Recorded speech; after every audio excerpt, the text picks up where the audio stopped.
এই ভারতবর্ষে 1700টি মাতৃভাষা রয়েছে। এই ভারতবর্ষে রয়েছে 146 কোটিরও বেশি জনসংখ্যা। এই বৃহৎ ভারতবর্ষের বৈচিত্র্যের মধ্যে ঐক্য, এটা হচ্ছে আমাদের ভারতবর্ষের একটি অন্যতম বৈশিষ্ট্য, যা পৃথিবীর কোনো দেশে এইরকম সৌন্দর্য আমরা লক্ষ্য করি না।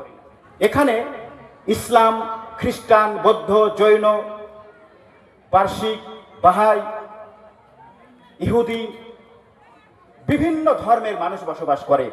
4200টি ধর্মের অস্তিত্ব আছে আমাদের এই ভারতবর্ষে।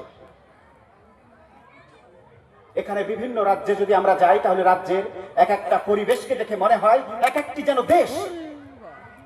বাংলাদেশের আমার এক বন্ধু ভারতবর্ষে বেড়াতে এসে বলছে যে আমি যখন দক্ষিণ ভারতে যাচ্ছি তখন মনে হচ্ছে যেন দক্ষিণ ভারতে, বিশেষ করে অন্ধ্রপ্রদেশ, তামিলনাড়ু, এক একটা দেশ মনে হচ্ছে।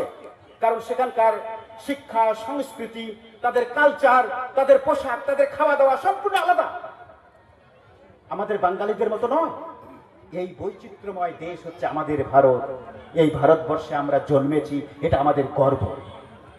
এই ভারতবর্ষ সম্পর্কে বিশ্বনবী হযরত মুহাম্মদুর রাসূলুল্লাহ সাল্লাল্লাহু আলাইহি ওয়াসাল্লাম বলেছিলেন, হিন্দ হতে আমার প্রতি স্নিগ্ধ শীতল হাওয়ার হিল্লোল ভেসে আসে। কারণ এই ভারত ভূমিতে, ইতিহাস বলছে, ভারত ভূমিতে, তৎকালীন অখণ্ড ভারত ভূমিতে পৃথিবীর আদি পিতা, প্রথম মানুষ, প্রথম পদার্থ বিজ্ঞানী হযরত আদম আলাইহিস সালামের আবির্ভাব ঘটেছিল তৎকালীন অখণ্ড ভারতের সিংহলে।